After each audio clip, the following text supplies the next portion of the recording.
Why was everyone ignoring her at the briefing table? Maybe because she didn't look like she belonged there. The woman moved quietly, her gray t-shirt creased, her jeans faded at the knees, a mop handle balanced in one hand. Around her, pilots laughed, boots clattering on the metal floor of Hangar 4, voices loud and confident. They spoke in acronyms and swagger, the language of men who believed the world spun because they commanded it to. She didn't correct them. She just kept cleaning.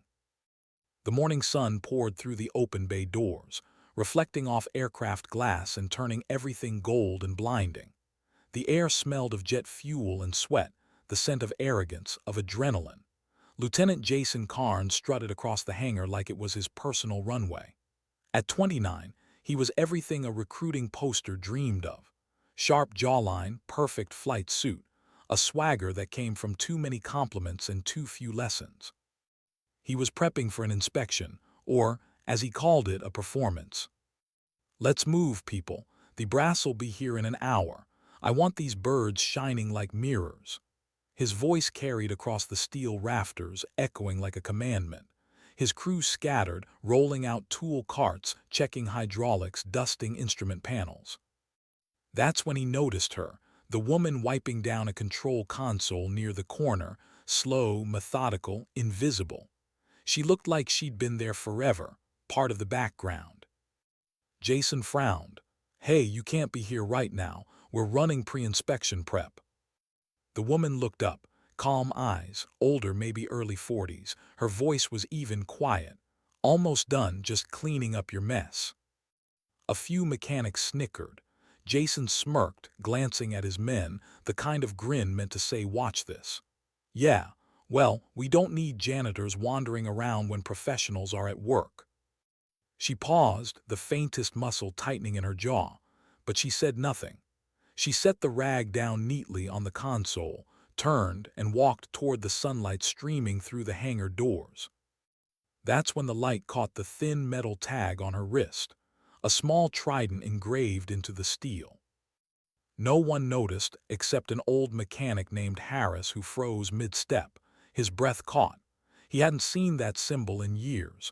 Navy SEAL insignia, Tier 1. He opened his mouth to say something, but the alarm cut him off. A siren ripped through the air, high, sharp, terrifying.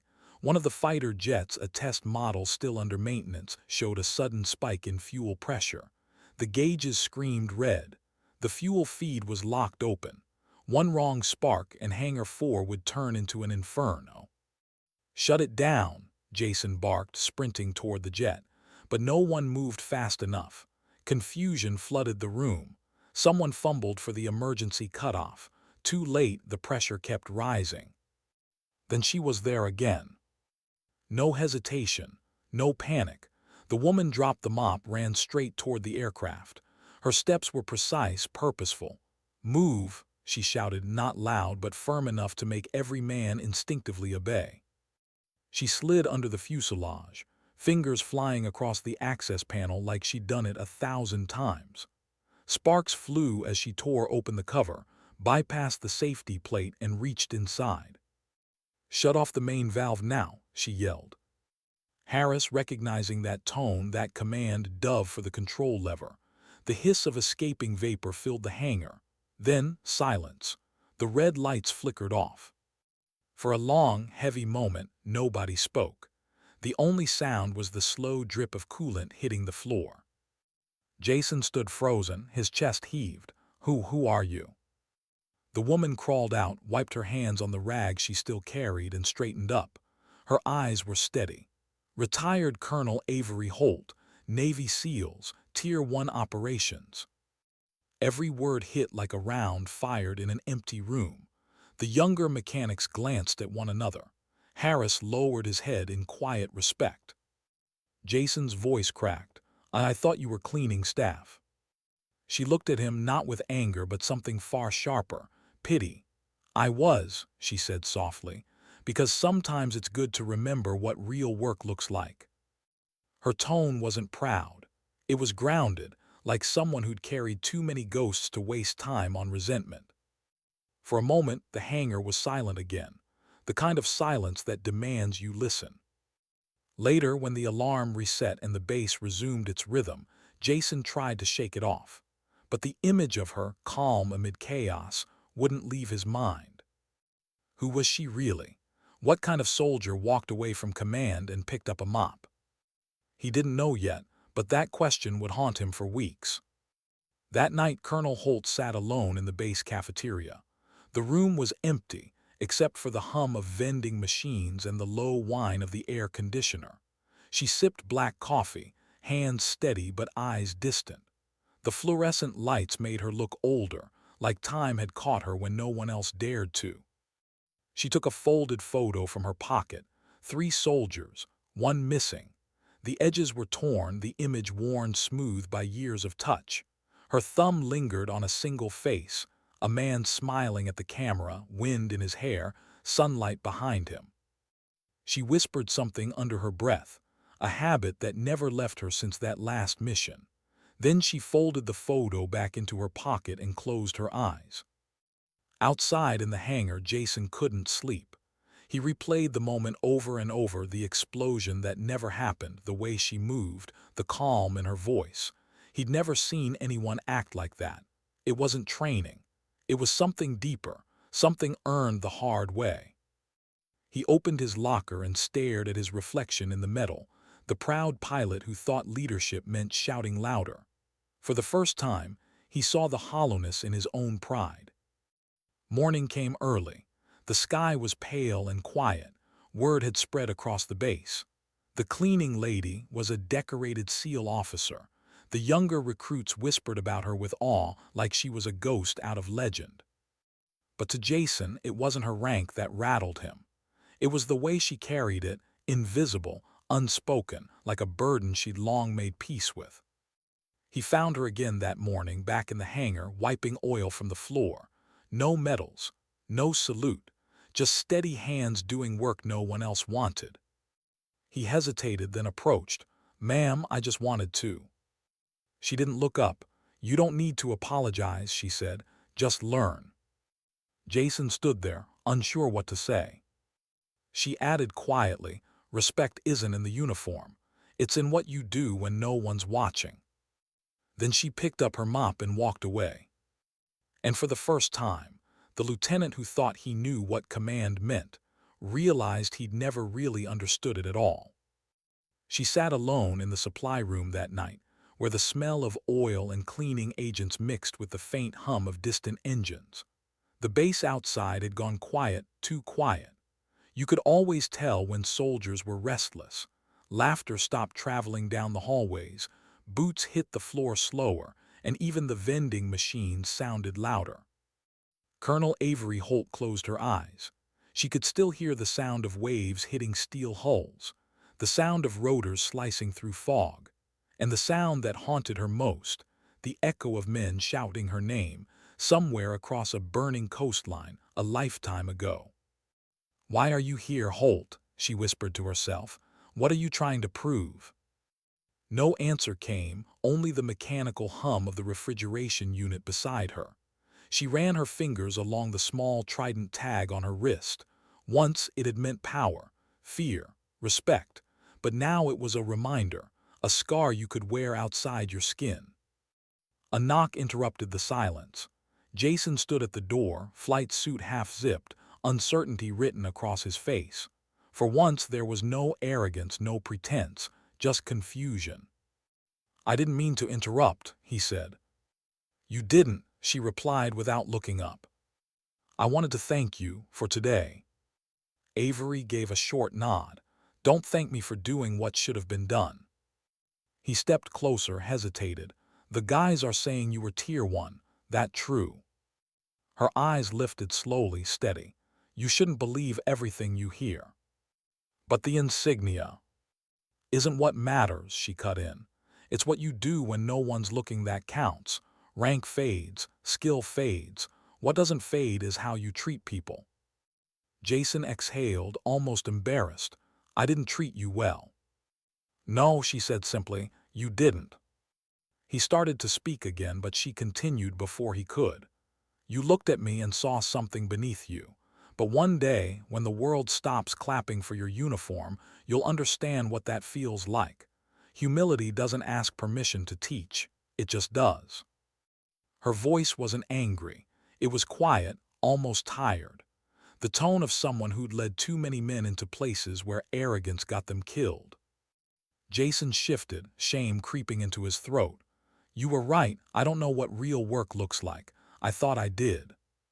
She studied him for a long moment, then nodded toward the mop bucket beside her. Then start with this. He blinked, ma'am. She stood, handed him the mop. You want to understand leadership. Clean the floor after the crew leaves. Not because someone's watching, but because it needs to be done. Then come back tomorrow and we'll talk. Jason stared at the mop, frozen. The air between them hung heavy. Finally, he nodded. Yes, ma'am. As he left, she sat back down, the faintest ghost of a smile crossing her face. Maybe there was hope yet. Outside, the night deepened.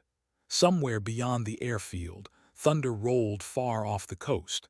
It reminded her of another storm, a storm 12 years earlier when she had commanded a rescue unit off the Horn of Africa. She could still see it. The endless rain slamming into the deck, the radio screaming static, the desperate voices begging for extraction. They'd gone in anyway. SEAL Team 9, the best of the best. Her best friend, Commander Lewis Granger, was the first to volunteer. We go now or not at all, he'd said, and they had gone straight into chaos. She remembered flashes more than moments. Flares lighting up black waves, the hiss of bullets skipping across water, the metallic smell of cordite and salt. They'd saved 12 hostages that night, but lost 2 of their own. One of them was Granger. When his body came home under the flag, she didn't cry. Not once. Commanders weren't allowed to break. But inside, something hollowed out, a piece of her that never quite came back. Years later, when the medals and ceremonies faded, she'd resigned quietly, took a position where no one saluted her. No cameras, no rank, just her, a mop and silence. Because she needed to remember. Not the war, but what it cost. The next morning came harsh and bright. Jason showed up early. No swagger this time, just a quiet look in his eyes that wasn't there before. She watched him from a distance as he wiped down the hangar floor, alone, while the others were still getting coffee. When he noticed her watching, he almost looked embarrassed. Morning, Colonel. Morning, Lieutenant. He waited for her to speak, but she said nothing.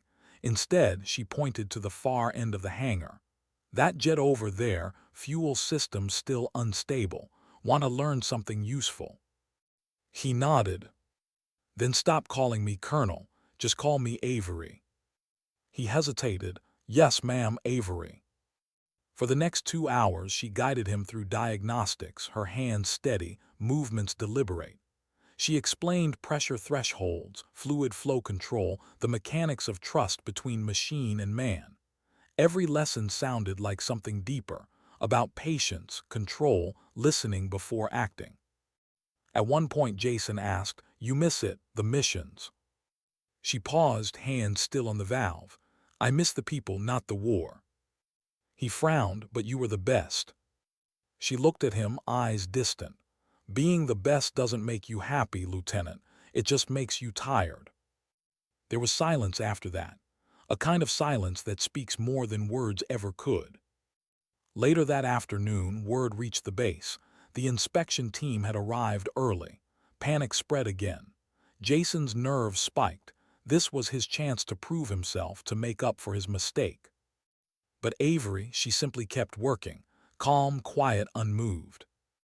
As officers filed into the hangar, Jason straightened his posture, ready to salute the team leader. But then the impossible happened. The inspection commander walked right past him and saluted Avery. Colonel Holt, the commander said, her tone formal but warm. Good to see you again, ready to proceed with evaluation. Jason froze. Evaluation. Avery returned the salute. At your discretion, Commander. Every man in the hangar stood silent as realization hit. The cleaning staff wasn't just there by accident. She was here to test them, to see how they treated the unseen, the forgotten. Jason felt the heat rise behind his ears. When the commander stepped aside, Avery turned to him. Her voice carried across the hangar, clear and steady. Leadership isn't about who gets saluted first. It's about who still does the work when no one's watching. Her eyes met his, and for a moment the whole room seemed to fade. He wanted to speak, to apologize again, but she shook her head. Don't speak, just do better. And then, with a faint nod, she turned and walked toward the sunlight streaming through the hangar doors, back into the quiet where true strength lives. Jason watched her go, realizing something simple, something profound. The strongest people he'd ever met never needed to prove they were strong. Sometimes they just picked up a mop and reminded everyone what command really means. Why did she leave the Navy? That question lingered in Jason's mind for days. It followed him through every flight simulation, every engine check, every briefing. The other pilots talked about her like she was a legend, half ghost story, half myth, but none of them really knew. No one did. Except Harris, the old mechanic who'd recognized that trident before anyone else. It was late, the hangar empty, when Jason finally asked him. "Harris," he said, voice low, "you knew who she was the moment you saw her. Why didn't you tell me?" Harris kept working, a wrench turning in his hands. "Would you've believed me?" Jason said nothing. The older man sighed. "You're too young to remember the Marawi extraction, 12 years ago, southeast coast, nightmare op, she led it." Jason frowned. "That was the one where half the team didn't make it back," Harris finished quietly. "They pulled out civilians under heavy fire. Holt stayed behind when the chopper took off, refused to leave until the last body was accounted for. They said she carried a man twice her size on her back through a kilometer of swamp, but that wasn't the part that broke her." He paused, wiping his hands. "It was losing Commander Granger, her second. He was hit just before evac. She went back for him, but—" he shook his head. "No one knows what she saw out there. When she came home, she didn't speak for 2 months. Then she resigned." Jason stood there, the hangar suddenly colder than before. She just walked away. She'd done enough walking through hell. Maybe she wanted to find a place where silence didn't sound like gunfire anymore. That night Jason didn't sleep. He kept seeing her calm, quiet, steady, the way she'd said, "Just learn." And now he understood. The next morning, he found her outside by the edge of the tarmac. She was watching a sunrise that painted the world gold, the kind of light that made everything feel fragile and worth saving. He approached quietly. "I heard about Marawi." She didn't turn. "Old stories. They say you saved 12 civilians, that you went back for your commander." She exhaled, a long, tired sound. "People always remember the numbers. They never remember the faces." Jason hesitated, unsure if he should keep going. "You left the service after that?" "Yes." "Why?" A long pause. Then softly, "Because I stopped recognizing the person I'd become." He said nothing. She looked at him then, really looked at him. "Do you know what happens when you keep fighting long enough, Lieutenant? You start seeing everything as a threat. Every noise, every silence, every person. You forget how to live. So I walked away before I couldn't anymore." Jason nodded slowly. "And you came here." "I came where people didn't salute me, where no one expected orders, just quiet work." She gave a faint smile. "There's something peaceful about cleaning up what others leave behind." For a moment, neither spoke. The wind carried the distant whine of an engine starting up. Jason wanted to say something, anything, but before he could, the base alarm blared again. Only this time it wasn't a malfunction. A distress call flashed across the central screen in Hangar 4. An unmanned transport drone, carrying munitions, had lost remote guidance, its flight path veering dangerously close to the perimeter base fuel reserves. Jason sprinted inside, boots pounding metal. The control crew was shouting over each other, trying to override the command protocols. The drone wasn't responding. If it hit the fuel line, the entire airfield would go up. He turned toward Avery, who had just entered, calm as ever. "If it crosses the perimeter, we'll lose the whole east sector," he said, panic rising. Avery's eyes narrowed, scanning the data. "Shut down the primary receiver. The manual override's corrupted." "That'll cut all comms," the tech shouted. "Do it," she ordered. Jason watched her step forward, movements fast and precise. Her voice changed, steady, clipped, commanding. The same tone that once led men through crossfire. "Route me a line to the backup channel. We'll have to spoof the signal manually." The crew hesitated. "Now," she barked. Hands flew across consoles. The air filled with static and the beeping rhythm of failing telemetry. Jason leaned over her shoulder, sweat streaking his forehead. "You know how to reroute that kind of system." Her lips curved faintly. "I've flown with worse odds." The screen flickered. A ghost signal blinked alive. She grabbed the comm headset, her voice low and firm. "Delta 1, this is Holt. I have manual control." The drone's trajectory wavered, slightly, but enough. The base control feed confirmed a shift. "Angle 42 degrees south," she whispered. "Come on." The drone obeyed, slowly, too slowly. "Fuel bay proximity, 900 meters," a tech called out. Jason clenched his fists. "We won't make it." Avery didn't answer. Her eyes locked on the screen, every muscle in her body focused. 700. 500. Then the drone banked sharply, veering off course. The base erupted in shouts as the red alert lights dimmed. The drone crashed harmlessly beyond the ridge.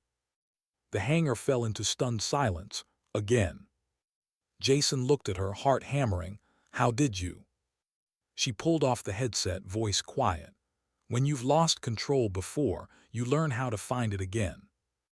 The commander arrived moments later, demanding a report. Jason started to speak, but the commander waved him off. "I already know. Colonel Holt handled it." Jason blinked. "You were watching." The commander nodded. Her assignment wasn't just to inspect. It was to evaluate how this base functions under crisis. Seems she's still saving people. Avery's jaw tightened slightly. "Just doing my job, sir." After the commander left, Jason stood there staring at her. "You could have let me handle it. Why step in again?" "Because I've buried too many who thought they could handle it alone." Her words hit harder than he expected. That night the base felt different, quieter, more reverent. Even the rookies spoke her name with a kind of hushed respect, but Avery didn't want it. Respect was something she'd stopped chasing years ago. When she finally sat alone again, she looked at the photo she kept in her pocket. Granger's face smiled back through the creases and faded edges. "Still trying to make it right," she murmured, "one small mess at a time." And for a fleeting moment, she thought she heard his voice again, somewhere in the back of her mind, warm and teasing like it always was. "You were never good at staying out of trouble, Holt." She smiled faintly, still not. Why was her name suddenly on the deployment roster? That was the question that spread through Brantley Airfield like wildfire the next morning. Soldiers whispered it in the mess hall, officers traded quiet looks, and even the commander's tone carried unease. Colonel Avery Holt, the woman no one had recognized a week ago, was back in the system. Active duty status, temporary reactivation. Jason found out the same way everyone else did, a printed notice pinned to the command board. Operation Ember Lance, immediate response. Designated advisor, Colonel Avery Holt, Ret. He stared at it, disbelief churning in his gut. She wasn't supposed to be in the field again, not after everything, not after the years she'd spent trying to fade away. When he found her, she was standing near the hangar doors again, watching the horizon as transport planes rolled by in formation. Her face was unreadable, but there was a stillness in her eyes that said she already knew. "You're going back," he said quietly. "I didn't volunteer." "Then who did?" "The department," she replied, not turning. "They need someone who's been there before, someone who understands what's waiting on the ground." Jason frowned. "Where is this mission?" "Kamala Province," she said, her voice low. "A region that doesn't exist on most maps." He caught the flicker of something in her expression, hesitation, maybe even fear. "What's there?" She looked at him finally. "The ghosts we leave behind." By evening, the entire base was in motion. Fuel convoys, gear drops, recon pilots briefed on satellite maps that flickered with too much red. The kind of mission no one volunteered for but everyone remembered. Jason was assigned as part of the transport escort. His first real operation outside domestic airspace. He should have been excited. Instead, he felt a weight pressing down on his chest. He watched her during pre-flight checks. Avery moved differently now, deliberate, quieter than usual, like someone already halfway between worlds. He finally stepped forward. "You don't have to do this, they can find someone else." She shook her head. "Someone else doesn't know what I did there." He hesitated. "Then tell me." She glanced toward the cargo bay, soldiers loading crates, the hum of engines building. Kamala wasn't a rescue, it was cleanup, after Marawi. Jason blinked. "Cleanup." "They sent us back to retrieve what they called unsecured intel. But what we found wasn't data. It was people, civilians caught in the crossfire. Command said we couldn't intervene. We were extraction only." She paused, her voice tightening. "I broke protocol. I disobeyed a direct order to pull those civilians out. We got most of them, but it cost lives. Granger's life." The words hung in the air like smoke. Jason swallowed. "You disobeyed to save them." She nodded. "And that's what they'll never forgive. So when they call me back now, it's not because they respect me. It's because they know I'll go where no one else wants to." He looked at her for a long time. "Then I'm going too." She shook her head. "This isn't your fight, Lieutenant." "It is now," he said, voice firm. "You taught me to show up when it matters." For the first time, she didn't argue.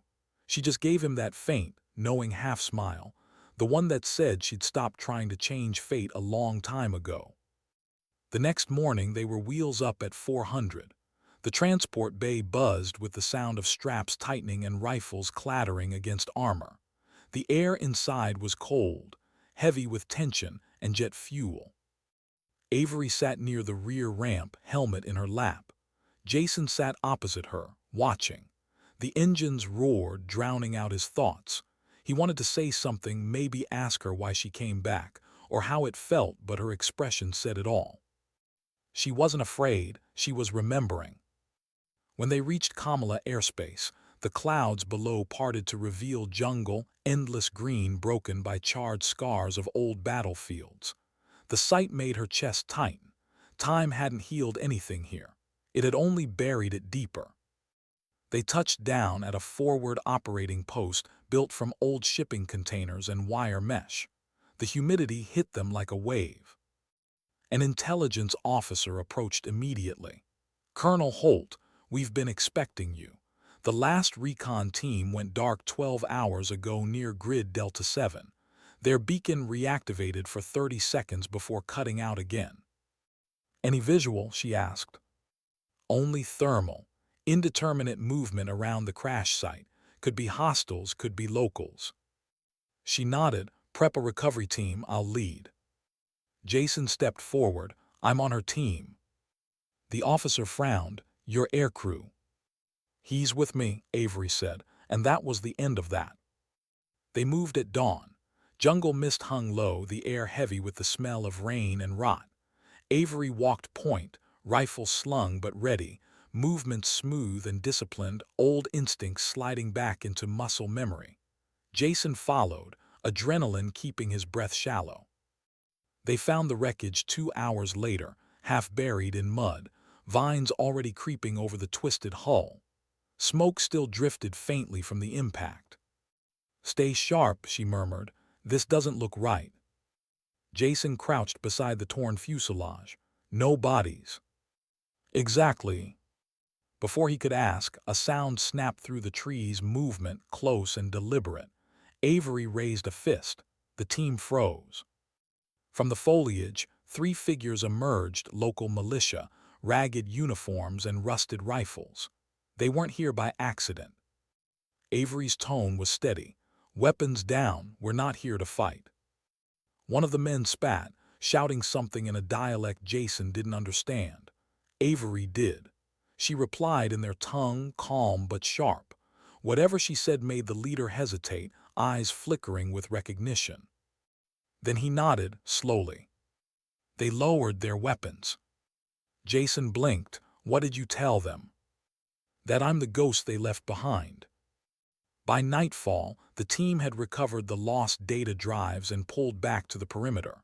The militia let them go. Jason couldn't shake the feeling that it wasn't fear that made them comply, it was respect. Back at base, under the dull orange lights, he found her sitting alone again, peeling mud off her gloves. You knew they'd be there, he said. I knew they'd remember, she replied. When you fight long enough in one place, your name doesn't die. It lingers like smoke. He watched her quietly. You didn't have to come back here. She looked up at him, eyes softer now, less distant. Maybe I did. Maybe this was the only way to stop running from it. From what? From who I used to be. Silence fell between them. The sound of rain began tapping the tin roof overhead, slow, rhythmic, almost peaceful. Finally, she said, you ever wonder what happens after the uniform comes off, Lieutenant? When no one calls you sir or ma'am anymore, you find out who you really are, and it's not always someone you like. Jason nodded slowly. Then maybe that's why you came back, to like her again. Avery gave a small, weary smile. Maybe. Outside, lightning flickered across the distant ridgeline, silent, but bright enough to turn the sky white for an instant. And for the first time in years, Colonel Avery Holt didn't look away.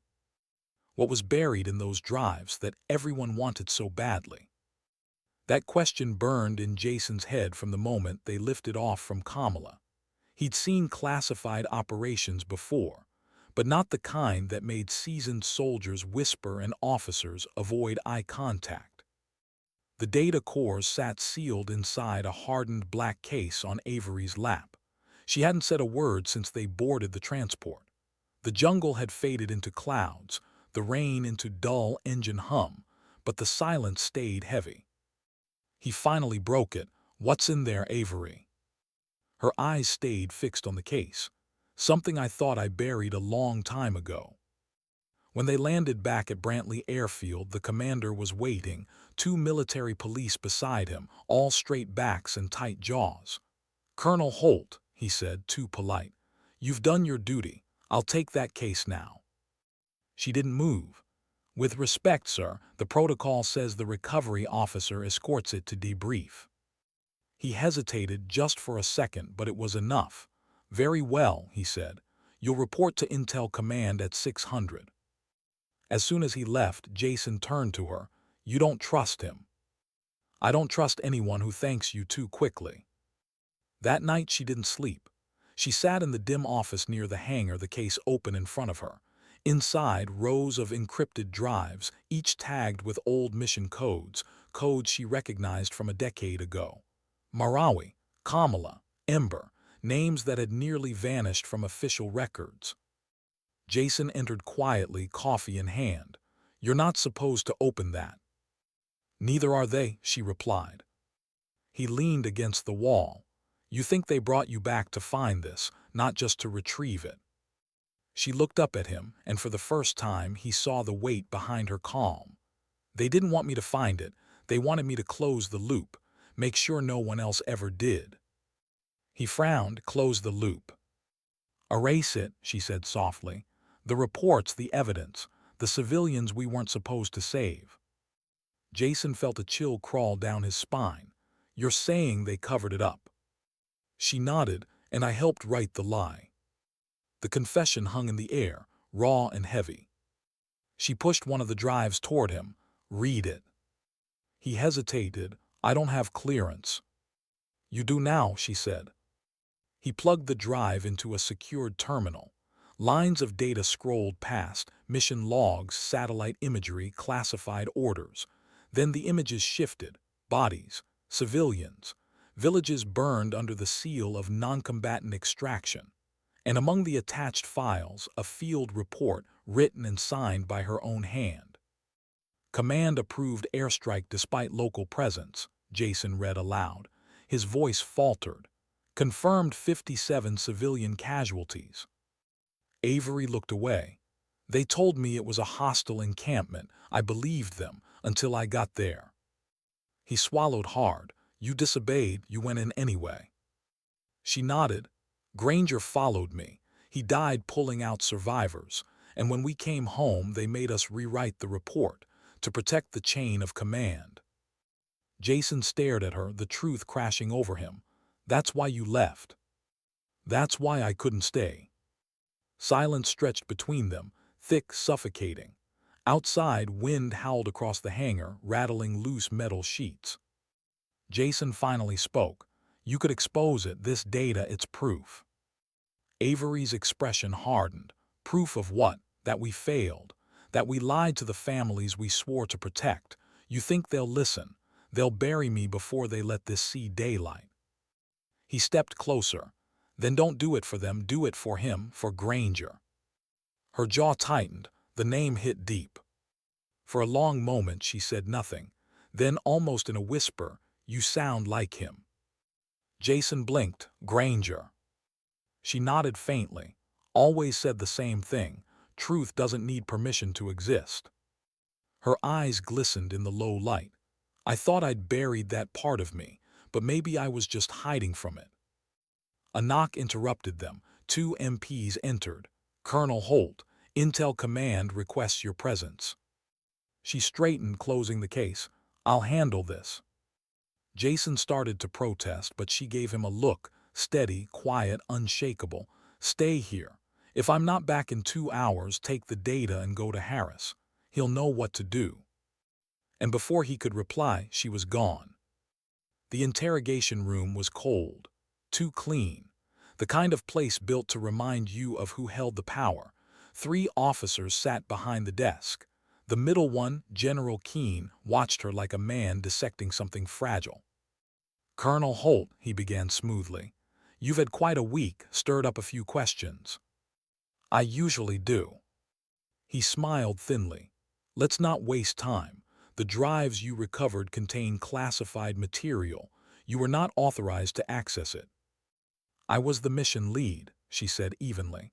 "Protocol allows field verification." "Not of this level." "So why reassign me to find it?" Keene's smile faded. "Because you were the only one who could, and because I trusted you'd do what's right again." There was something in his tone that made her skin crawl. "Meaning?" "Meaning," he said, leaning forward, "you'll destroy them. No records, no copies. You'll sign an updated report, finalizing Ember Lance as a lost recovery. Clean, efficient." Avery stared at him. "You want me to erase the truth, again?" "Colonel," he said softly, "you've been out of the game too long to play righteous now." Her fingers tightened on the edge of the table. The fluorescent light buzzed overhead. "Tell me, General," she said finally, her voice low, "when did we start calling silence loyalty?" Keene's expression hardened. "This is not a debate." "No," she said, standing, "it's a reckoning." She turned, walked to the door, and stopped. "You can take my clearance, my record, my name, but you don't get my conscience." The MPs at the door hesitated as she passed. No one stopped her. Back at the hangar, Jason waited, minutes turning into hours. When the base PA crackled with movement alerts, he knew something had gone wrong. He ran outside. The night was alive with motion, vehicles rolling toward the main gate, floodlights sweeping. A voice shouted behind him, "Lieutenant Carnes." It was Harris, running up, breathing hard. "She told me to give you this." He handed over a small data chip. She said if she doesn't come back, make sure this reaches someone who still believes. Jason's stomach dropped. What do you mean if she doesn't come back? Harris just shook his head. Son, you don't come back from standing against command. Jason looked down at the chip, feeling the weight of it like a live grenade in his hand. Somewhere out there, Avery Holt was walking straight into the fire again, not to fight for a mission, but for a truth that could burn her alive.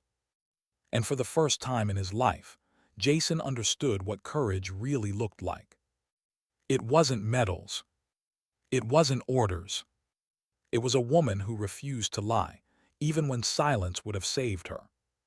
What happens when the truth becomes a target? Jason didn't sleep that night. The base felt wrong, too quiet, too still, like the air itself was waiting for something to break. Outside, floodlights washed the tarmac in sterile white. Inside, the shadows between hangars felt darker than usual. He sat on the edge of his bunk, the small data chip clutched in his hand. She hadn't come back. Every instinct told him to wait. Every piece of training screamed to follow orders. But there was something louder, the echo of her voice in his head. Leadership isn't about who gets saluted first. It's about who still does the work when no one's watching. He couldn't sit still anymore. Jason shoved the chip into his vest pocket and slipped out into the night. The corridors were mostly empty except for 2 MPs stationed near the command wing. Their eyes tracked him as he walked by, but no one stopped him. He moved fast, heart pounding. He didn't know what he was going to do, just that if he didn't, he'd regret it for the rest of his life. At the far end of the runway, near the older storage bays, a figure moved in the dark. For a moment he thought it was a guard, then he recognized the posture. Calm, balanced, familiar. "Avery," he hissed. She turned. Moonlight caught her face, calm but worn, the faint trace of blood along her sleeve. "You shouldn't be here, Lieutenant." "Neither should you." She almost smiled at that. "You got the chip." He nodded. "What's on it?" "Copies of the drives, everything." "Then why not get out of here?" "Because I'm not running," she said quietly. "Not this time." He stepped closer. "They'll arrest you." "They'll try." For a second the weight of it all hung between them. The exhaustion, the fear, the years she'd carried alone. "What's your plan?" he asked. She took a slow breath. "To make sure the truth doesn't die here." Before he could respond, the distant whine of engines filled the night. He turned, black SUVs rolling down the main access road, floodlights sweeping. "They're coming for you," Jason said. She didn't flinch. "Then we'd better move." They slipped through the supply corridors, Avery leading with uncanny precision. Every corner, every blind spot, she moved like she'd mapped it all hours ago. "Where are we going?" Jason whispered. "The comms tower," she said. "It's the only uplink that isn't directly under command control. If we can transmit the data to the oversight network, it's out of their hands." He nodded. "And if they cut power?" "Then we go old school." She tapped the Trident tag on her wrist. "Field broadcast, shortwave burst, 40 years old and still works when the satellites don't." They reached the access door behind Hangar 3. The tower rose above them, skeletal against the night sky. But as she keyed the lock, floodlights roared to life. "Colonel Holt, stand down." The voice boomed across the tarmac. Dozens of armed MPs surrounded them, rifles raised. General Keane stood at the center, his face tight with triumph. Jason stepped in front of her instinctively. "Sir, you can't." "Lieutenant Carnes," Keane interrupted, his voice smooth and cold. "You've done enough damage for one night. Step aside." "She's exposing a war crime," Jason said. "You can't just bury that." Keane smiled faintly. "You're young, you think truth is clean. It's not, it's dangerous. It unravels things that keep people alive." Avery's voice cut through the noise, steady, sharp. "It kills the wrong people, General, and I'm done watching that happen." "Don't make me treat you like an enemy," Keane said. You already did, she replied. And then she moved. In one motion, she pulled Jason backward behind a fuel cart and fired her sidearm at the floodlight. The beam shattered, plunging the area into partial darkness. Shouts erupted. Alarms blared. Jason ducked as a round tore through the metal near his head. "You're outnumbered," he shouted. "Not outthought," she replied, grabbing a smoke canister from her belt and pulling the pin. Gray clouds exploded into the night. They ran. Through the chaos, through shouts and gunfire, into the narrow service tunnel that led to the tower's base. Jason's lungs burned. Avery's movements were still impossibly precise, even at her age, every motion born of experience and instinct. At the end of the tunnel, she slammed the control panel open, hot-wired the lock, and forced the door shut behind them. The tower stairwell stretched upward, metal and shadow. "Go," she said, motioning him ahead. He shook his head. "I'm not leaving you." Her tone softened. "Then help me end it."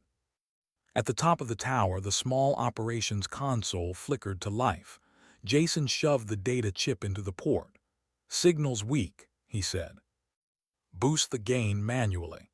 We only need 10 seconds of stable bandwidth." Below, lights and movement, the MPs converging. Keene's voice echoed through a loudspeaker. "Holt, this is your last warning. Shut it down." Avery didn't answer. Her eyes stayed on the screen. "Come on," she murmured. "Come on." The uplink indicator blinked red, then yellow, then green. Jason looked up. "It's transmitting." "How long?" 9 seconds, 8. Shots rang out below. Sparks leapt from the tower supports. 7. The door at the base gave way. Footsteps thundered up the stairs. 5. A round hit the console. Sparks exploded across the screen. "It's dropping," Jason yelled. Avery ripped the backup cord free, connecting it to the emergency transponder on her wrist. "Manual override," she shouted. 3. 2. The signal bar hit 100%. Transmission complete. The screen went black. Avery exhaled a long, shuddering breath. "It's out." Jason turned toward her, relief washing over his face. But before he could speak, a gunshot cracked through the stairwell. She staggered back, a bloom of red spreading across her side. "No," Jason dove forward, catching her as she fell. Keene's voice echoed from below. "You brought this on yourself." Avery's breathing came shallow, slow. She pressed the transponder into Jason's hand. "You did good, Lieutenant." He shook his head, panic rising. "Stay with me, medic, medic." Her hand caught his wrist, firm despite the tremor. "Listen to me. Don't waste time hatting them. Build something better instead." Tears blurred his vision. "You can't." But her eyes were already closing. And in her final breath she whispered, "Sometimes dignity doesn't speak. It simply acts." The base was locked down by dawn. Command denied everything.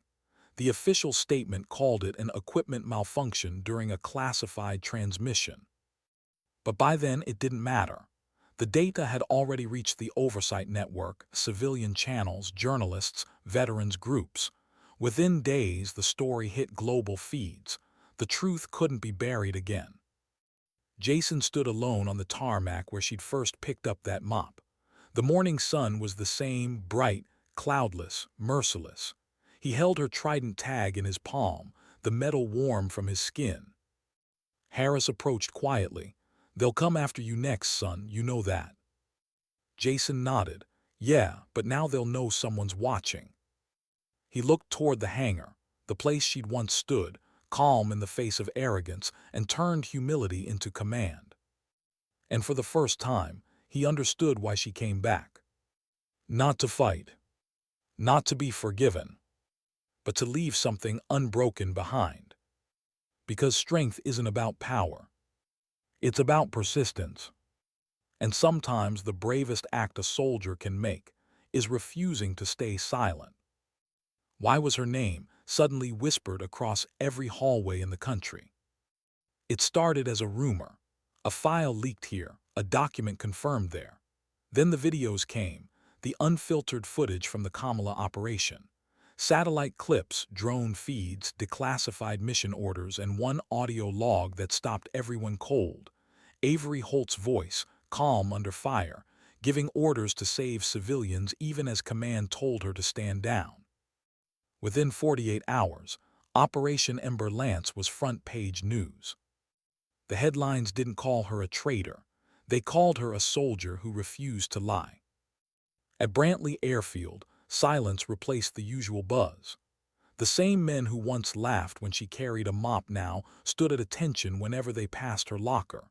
It had been sealed shut after the incident, the Trident tag still hanging from the latch, polished by hands that couldn't bring themselves to move it.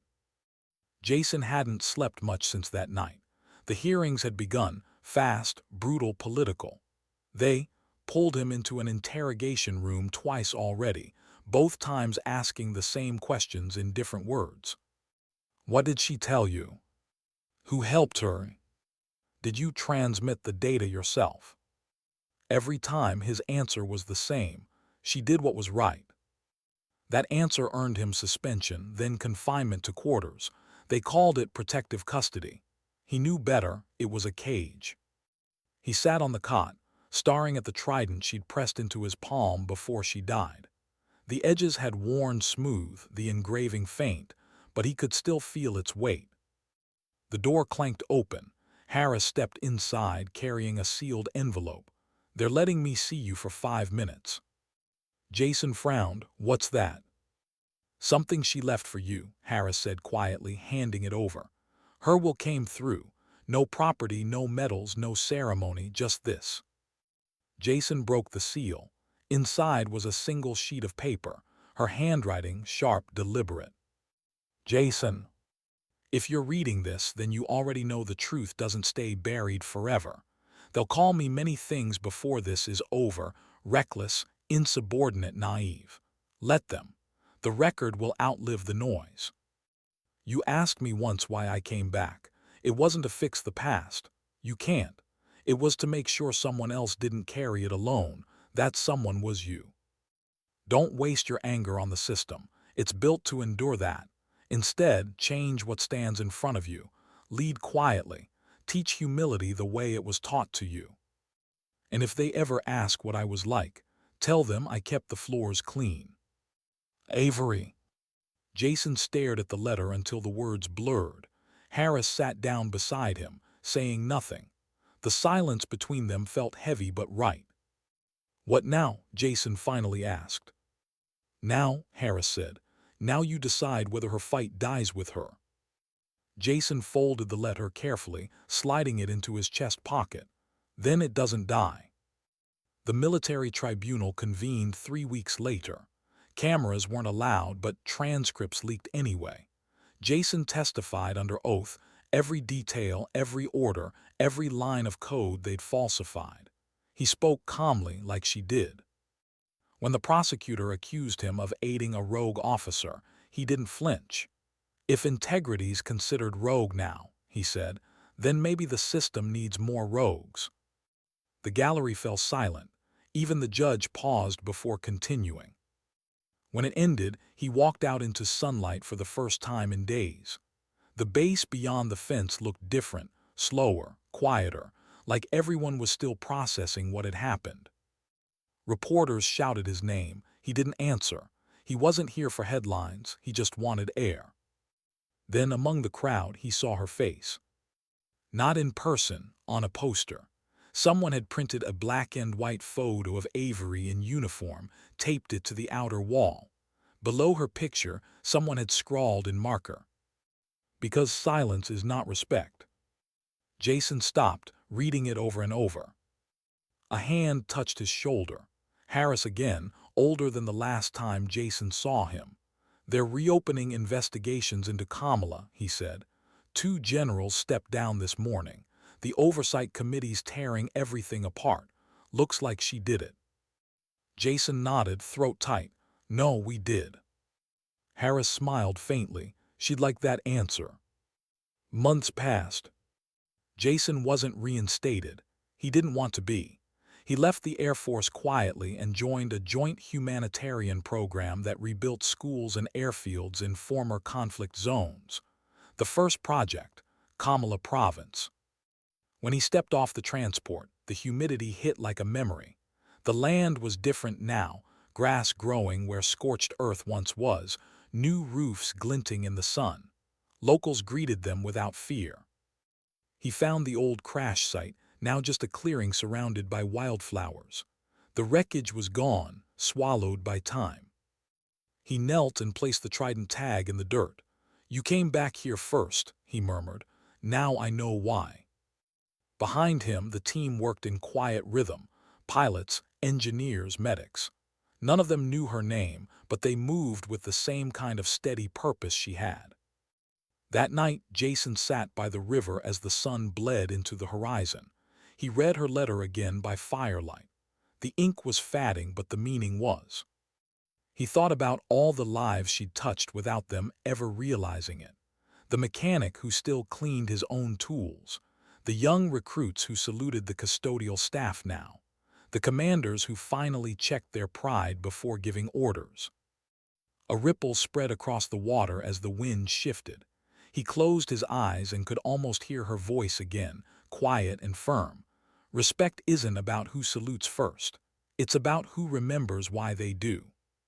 He smiled softly, still teaching Colonel. Weeks later, a memorial plaque appeared in Hangar 4. No press release, no ceremony. Just brass letters against gray steel. Carl Avier Y. Holt. Navy SEALS, Tier 1 Operations. She kept the FLOORS clean. No one admitted to putting it there, but no one dared remove it either. Every morning, new recruits walked past it on their first day. Some paused to read. Others just felt the weight of the air around it, the kind of silence that commands more than any speech ever could. And in that quiet, her legacy lived on. Because strength isn't always loud. Because truth doesn't fade. Because sometimes, the greatest soldiers don't fight for glory. They fight to remember what it means to be human. Why do some names never leave the air, even after the voices behind them fall silent? Months had passed since Avery Holt's death, but her name still moved through the military like a quiet current, spoken softly in break rooms, carved into training mottos, quoted in briefings when no one thought the brass was listening. It wasn't fame. It was something purer, enduring. Jason Carnes carried her legacy the way soldiers carry scars, visible to no one but felt every day. He'd left Brantley Airfield for good. No medals, no ceremony, just a note on his desk that read, "Transfer approved." Now he lived where noise meant life instead of battle. A small outpost on the edge of Kamala Province, where rebuilt classrooms echoed with laughter and the air smelled like wet earth instead of cordite. He taught flight mechanics to local recruits, young, eager, unbroken. They called him sir at first, but he made them stop. "Names are enough," he'd said. "Respect isn't in the rank, it's in the work." Every morning he'd walk the short trail down to the river. The water there was slow and glassy, catching sunlight like a mirror. That's where he'd buried her trident tag, beneath a small cairn of river stones. Sometimes he'd talk to her there. Not prayers, just pieces of thought that didn't fit anywhere else. "They cleared your name officially," he said one morning, kneeling beside the cairn. "Posthumous reinstatement, Medal of Valor, they even called you a hero." He smiled faintly. "You'd have hated that." A breeze stirred the trees. The sun broke through the clouds, casting light across the water.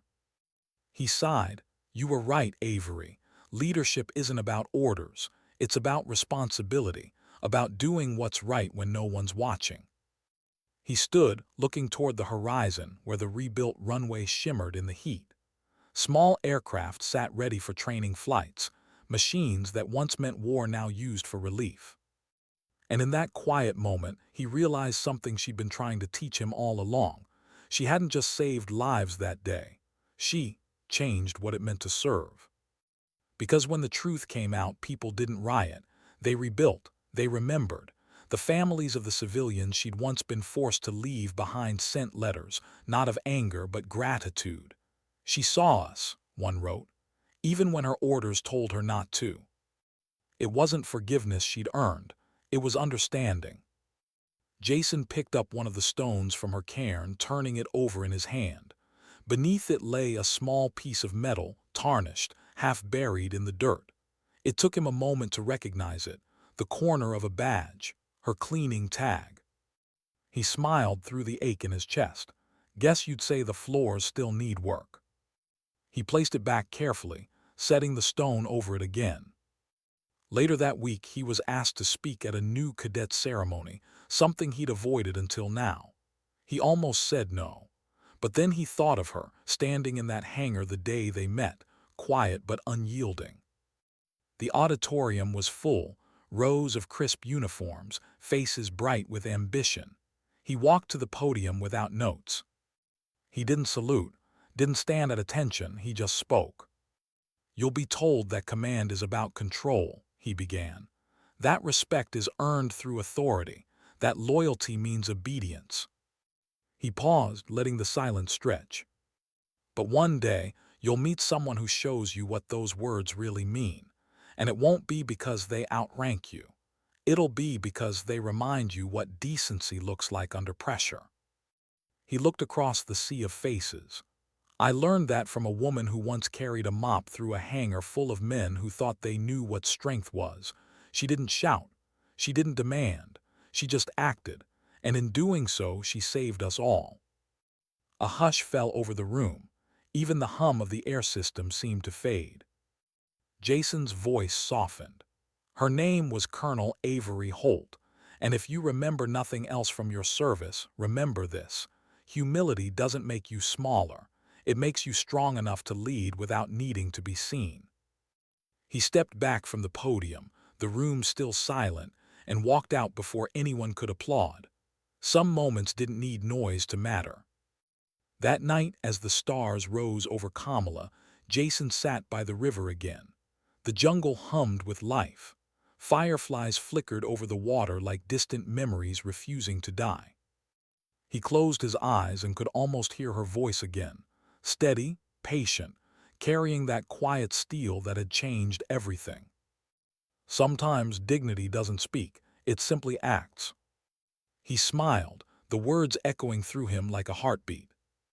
Because in the end, she hadn't left him with orders or glory. She left him with something better: clarity. The understanding that courage isn't born from fury, but from faith. That truth doesn't demand attention. It just waits for someone brave enough to carry it. And that real command isn't about being followed.